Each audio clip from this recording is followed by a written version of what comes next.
is a fact. Strictly facts, and it's that.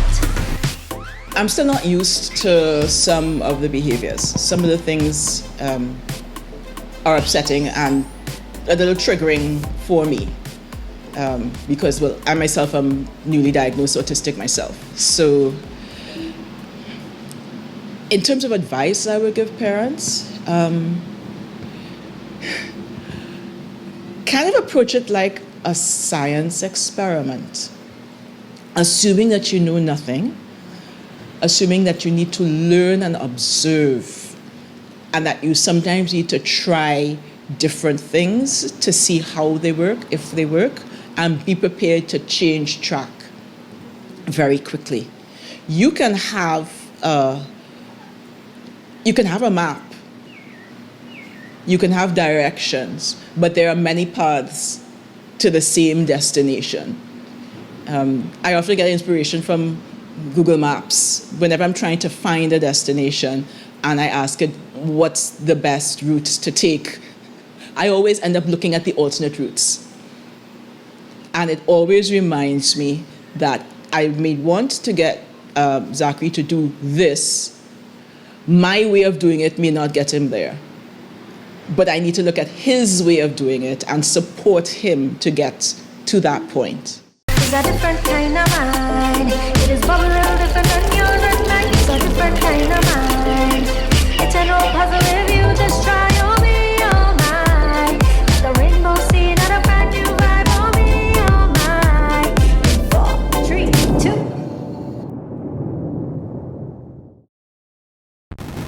2. I always remind parents as well that these kids just got here. Most of the time, you're a neurotypical parent raising a neurodiverse child, or you may be an autistic parent raising a neurodiverse child. And you need to remember that, first of all, the child hasn't been on the planet very long, so there's just a heck of a lot they don't know and can't regulate themselves. And B, there are other autistic adults out there and they know your child best. Not in the sense that they know your child will only eat oats. They understand what it is like to be someone who cannot eat more than 3 things because anything else is upsetting to the point of nausea. They may not know that your particular child must drink from this particular cup all the time, but they know what it's like to rip all of the labels out of their t-shirts because it's scratching to a point where they can't concentrate on anything else. They may not understand that when your child says a script like,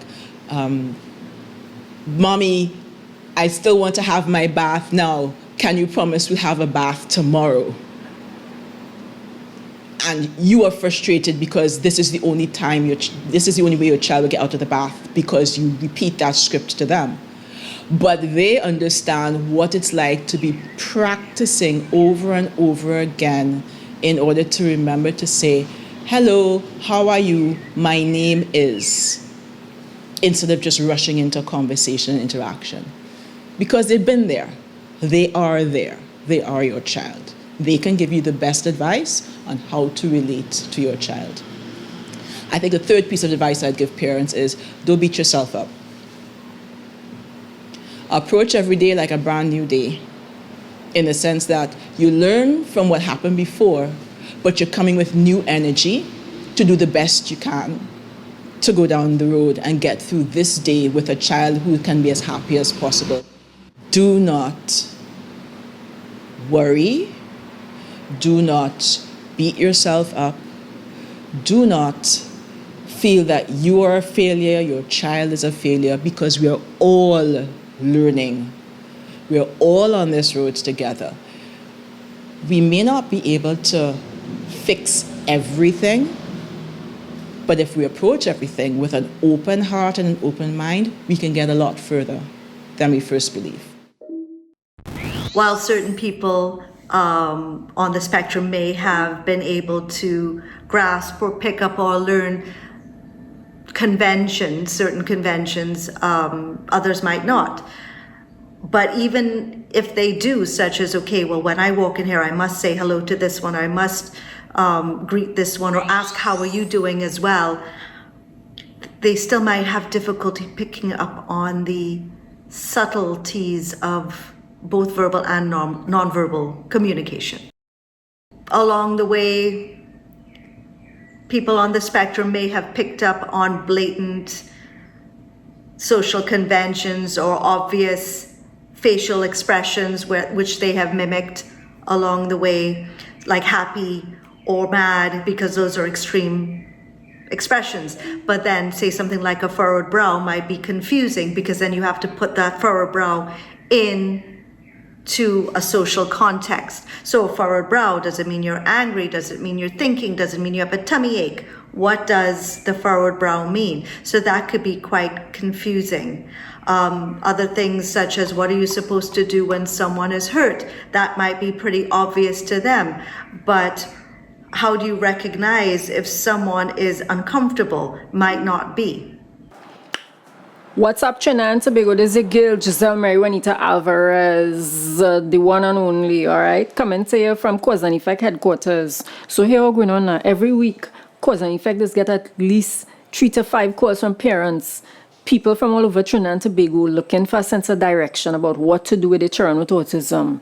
You understand? So if you want to keep the work going to help people be more informed, visit we social media pages, Cause and Effect, Facebook, YouTube, Instagram, and we website www.causeandeffect.co, right? And press that donate button. Help we to keep the work going, all right? As Ms. Winterbottom does say, give a little, change a lot. I'll go see you all next week.